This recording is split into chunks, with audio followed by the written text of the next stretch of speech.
Ingingo 10 zagufasha kwigirira icyizere mu buzima bwawe bwa buri munsi. Uko bwije n'uko bukeye tugenda turushaho gusobanukirwa n'akamaro ko kwigirira icyizere mu buzima bwa buri munsi, ndetse tukanabikangurirwa n'abantu benshi mu nzego zitandukanye, kuko burya kwigirira icyizere ni urufunguzo rw'iterambere. Ariko nanone umuntu ashobora kwibaza ati ese nakwigirira icyizere nte? Dore inama 10 wakurikiza maze ukarushaho kwigirira icyizere mu byo ukora byose. Kora subscribe ku Isezerano TV ujye ubasha gukurikira ibiganiro tugenda tubagezaho. Muri ab'agaciro mwe mudukurikira mukatugaragariza yuko muri kumwe natwe, turabakunda cyane. Icya mbere ni ukwiyemera. Abenshi iri jambo barigereranya n'ubwirasi cyangwa ubwibone, ariko siko biri. Ahubwo ibi ni ukwemera uwo uri we, ni ukwemera ko ibyawe bifite agaciro mu bandi. Ni byiza ko wiga kumenya kuvuga icyo utekereza, icyo wifuza ndetse n'amarangamutima yawe. Niba uvuze ibikurimo, irinde kubivugana ubwibone, ahubwo ubivuge wiyakiriye, wumva neza ko ari byo, kandi ubisobanure ku buryo abakumva babasha kumva ibyo washatse kuvuga. Ingingo ya 2: kumenya iby'ingenzi mu buzima bwawe. Ingingo ya 2: kumenya iby'ingenzi mu buzima bwawe. Iga kumenya ibyo ukeneye mu buzima. Tekereza ku mishinga y'ubuzima bwawe bw'ejo hazaza. Ni iki kigufitiye akamaro? Ni iki ukeneye cyane kurusha ibindi? Umenye guhitamo ibyakugirira akamaro karambye, atari ibyishimo by'akanya gato. Ibi bizagufasha kwirinda gushidikanya, umenye gufata ibyemezo mu buzima.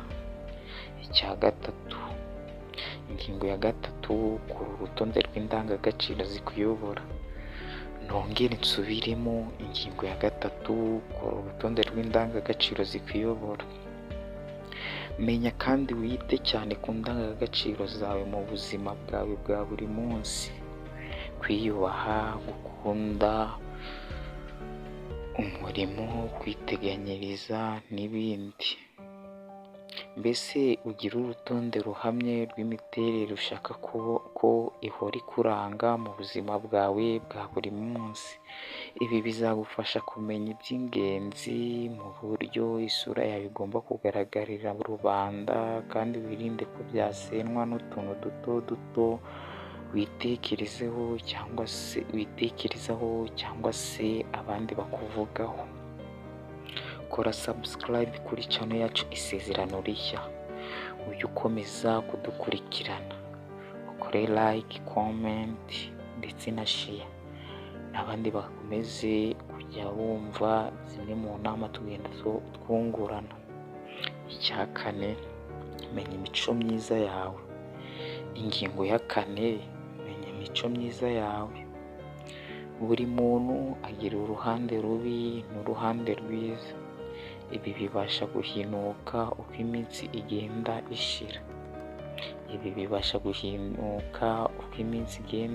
ishira.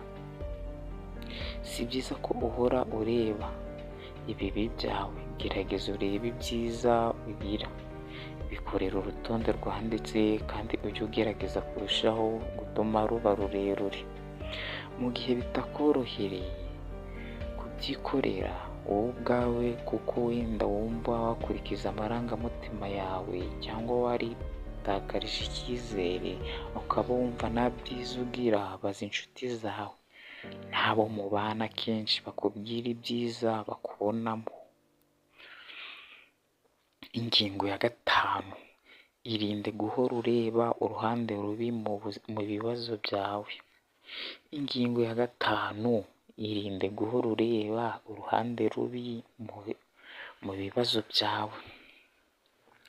Akenshi iyo umuntu agize ibibazo yihutira kureba ibintu bibi, ibindi bibazo bivuka kuri cyo, ingaruka mbi bizana, amahirwe bimubujije n'ibindi nk'ibyo. Ari naho umuntu ahera ko atangira kwiganyira no kwiheba bikomeye.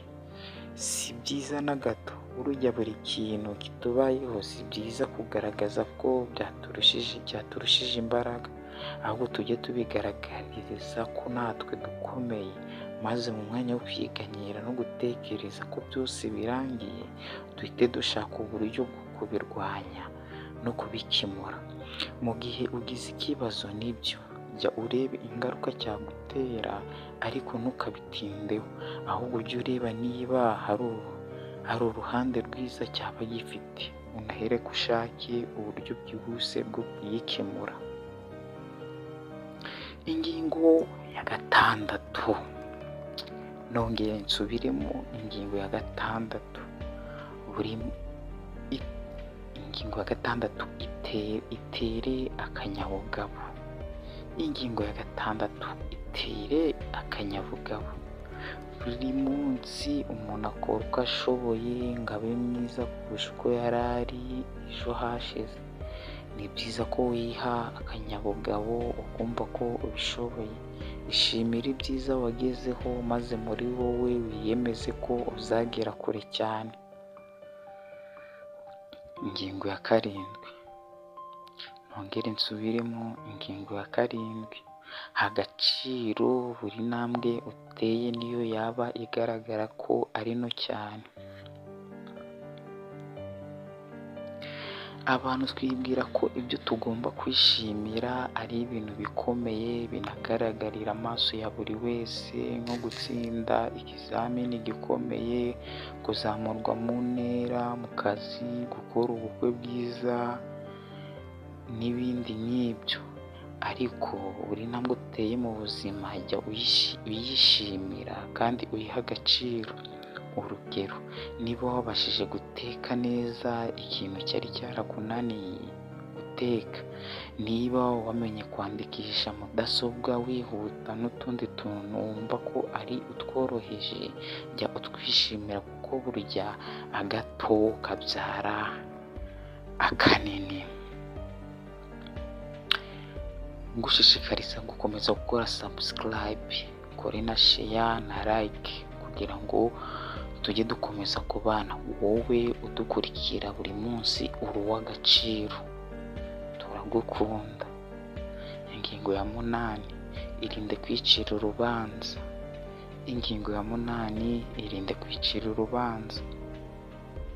Si byiza kwica intege no kumva ko udashoboye.